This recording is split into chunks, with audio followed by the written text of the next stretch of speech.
Let's face it, the threat of hydrogen bomb warfare is the greatest danger our nation has ever known. Enemy jet bombers carrying nuclear weapons can sweep over a variety of routes and drop bombs on any important target in the United States. The threat of this destruction has affected our way of life in every city, town, and village from coast to coast. These are the signs of the time.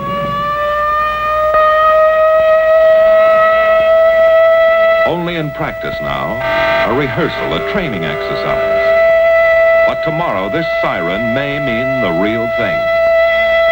And if you hear it, as you drive in your auto, as you sit in your office, or work at your bench, wherever you are, what will you do?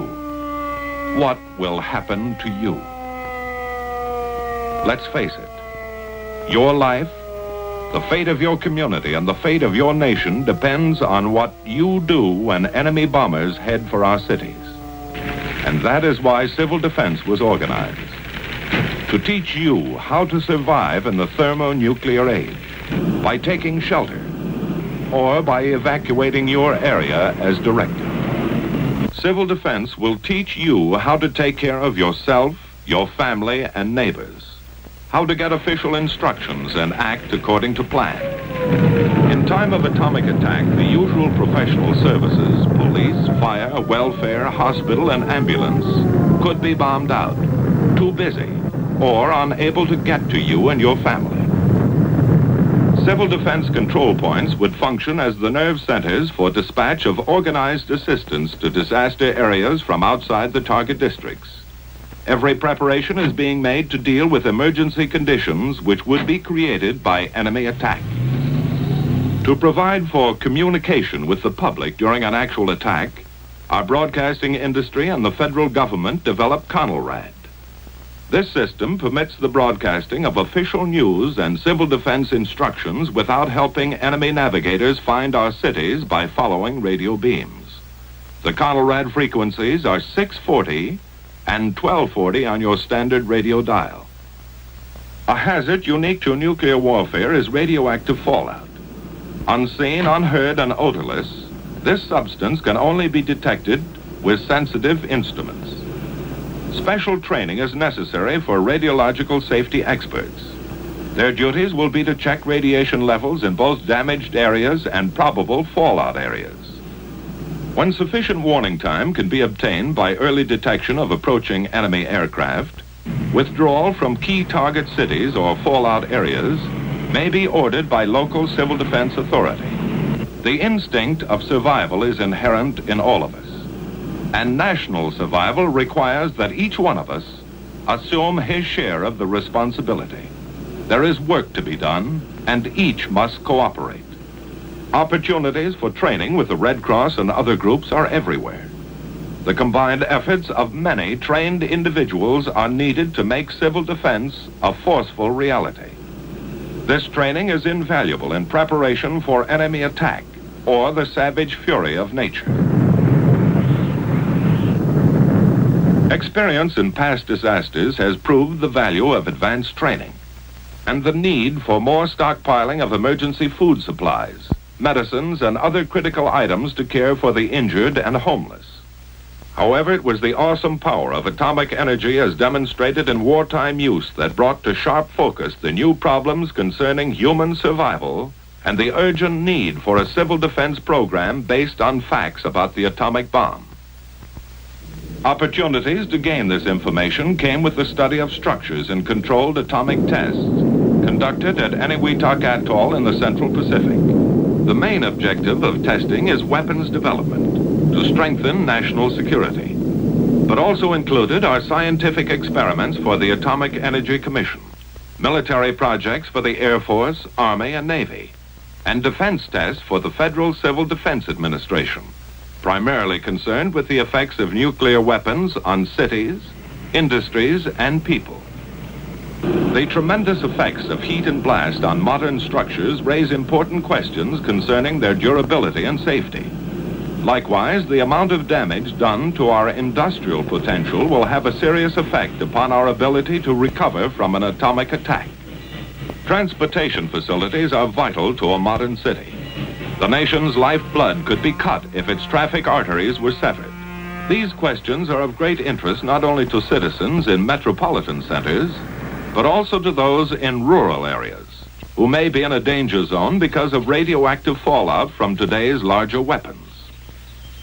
We could get many of the answers to these questions by constructing a complete city at our Nevada proving ground and then exploding a nuclear bomb over it.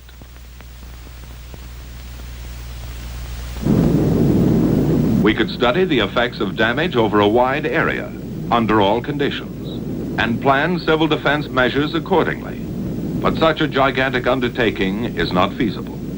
Instead, we build representative units of a test city, with steel and stone and brick and mortar, with precision and skill, as though it were to last 1,000 years.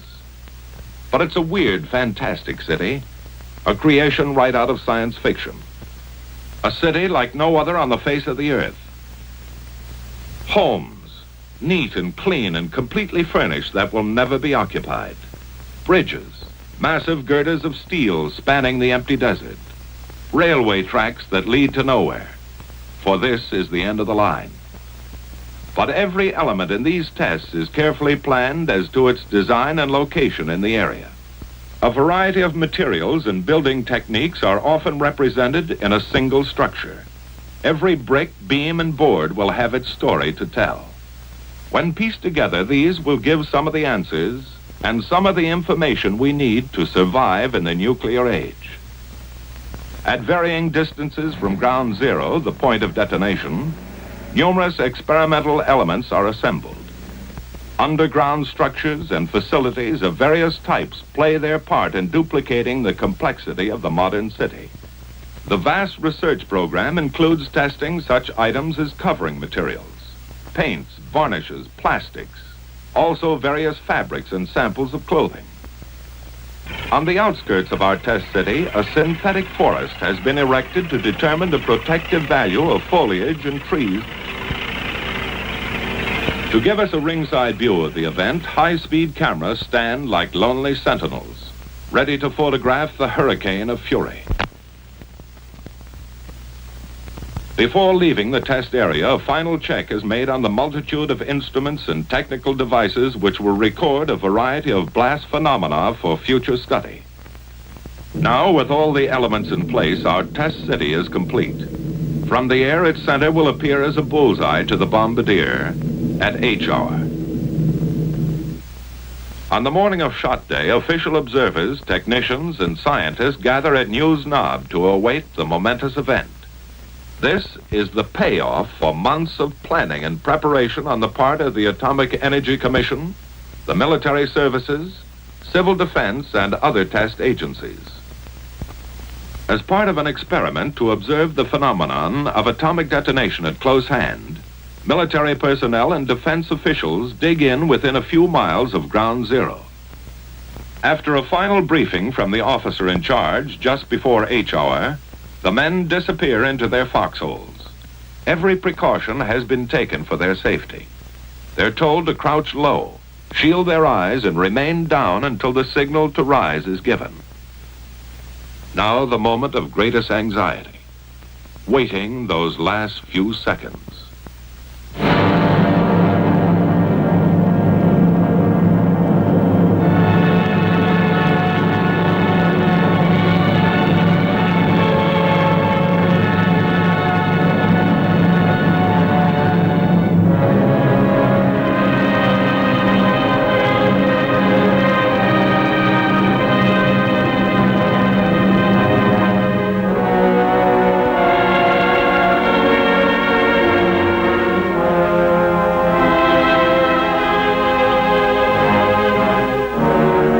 Seconds later, the blast wave reaches the trenches.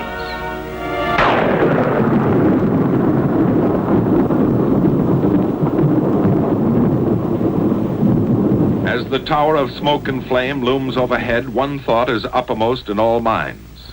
Now it's over. The fury of it had stunned some, but not one was injured.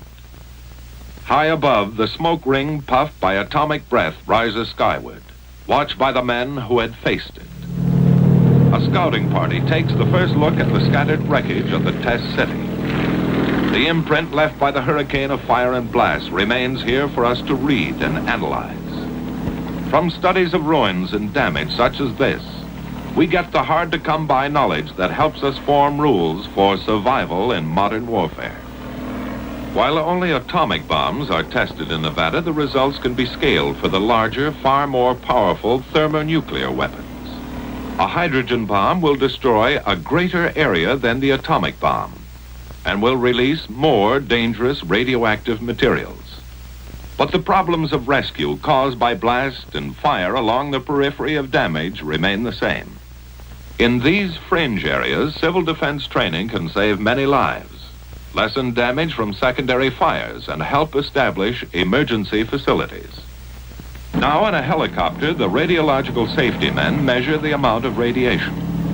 When readings indicate safety for human beings, the troops are led in for a tour of the area. By double-checking with Geiger counters every inch of the route, men can now enter safely and confidently areas spotted with radiological contamination, an indication of the progress made in understanding atomic hazards. And thus, each test adds to our growing fund of knowledge. For it is only by investigating and experimenting that we get the facts to keep our military and civil defense program up to date and effective. Every bit of twisted steel makes its contribution. Blackened ruins and ashes of a structure add another chapter. The shattered wreckage of a dwelling offers an eloquent testimonial. Piece by piece, like the parts of a jigsaw puzzle, our story is assembled, analyzed, and evaluated. Then the survival facts are made available to you through your local civil defense program.